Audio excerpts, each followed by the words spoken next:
बिस्मिल्लाहिर्रहमानिर्रहीम। अस्सलाम वालेकुम। कैसे हैं आप सब?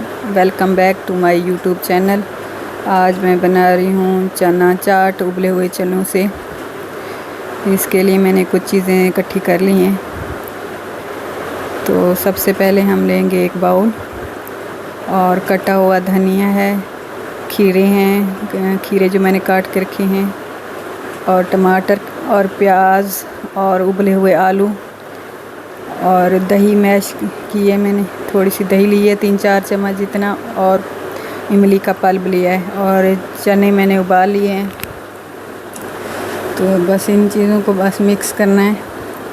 सबसे पहले छोले डालें, उस पर उबले हुए आलू, और आधा चम्मच मैंने नमक डाला है इसमें, आधा चम्मच ही लाल मिर्च कुटी हुई, और 1 चम्मच मैंने इसमें चना चाट मसाला डाला है।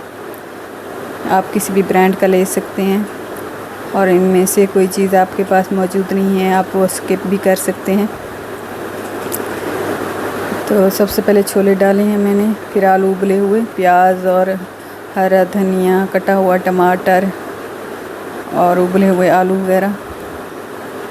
नमक में मैंने इसमें आधा चम्मच डाला है, आप हस्बे ज़ायक़ा इस्तेमाल कर सकते हैं। और चाट मसाला और कुटी हुई लाल मिर्च, ये 3 मसाले डाले हैं मैंने।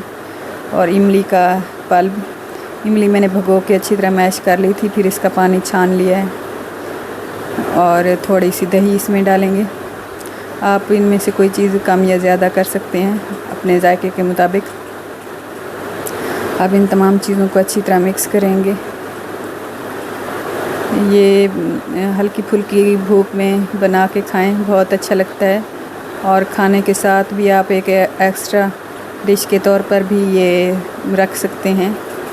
ये बहुत अच्छी और ज़ायकेदार लगता है चना चाट। ये बनाने में भी आसान है और खाने में बहुत ही ज़्यादा अच्छा मज़ेदार लगता है। ये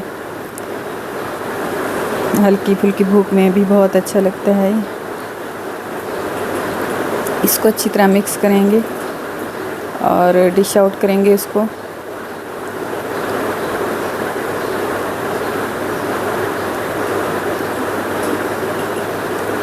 अगर आपको मेरी वीडियो थोड़ी सी भी अच्छी लग रही है यहाँ पे, तो मेरे चैनल को सब्सक्राइब करें और वीडियो को लाइक करें, और कमेंट्स में बताएं आप कहाँ से देख रहे हैं मेरी वीडियो। थोड़ा सा इसमें इमली का पल्प और थोड़ी सी दही डालेंगे, और इनमें से प्याज टमाटर वगैरह आप अपने टेस्ट के मुताबिक दोबारा भी थोड़ा सा ऊपर से गार्निश कर सकते हैं। मिलेंगे किसी और अच्छी सी रेसिपी में, किसी और अच्छी सी वीडियो में। उम्मीद है आपको ये वीडियो पसंद आई होगी। मिलते हैं किसी और अच्छी सी रेसिपी में। अल्लाह हाफिज़।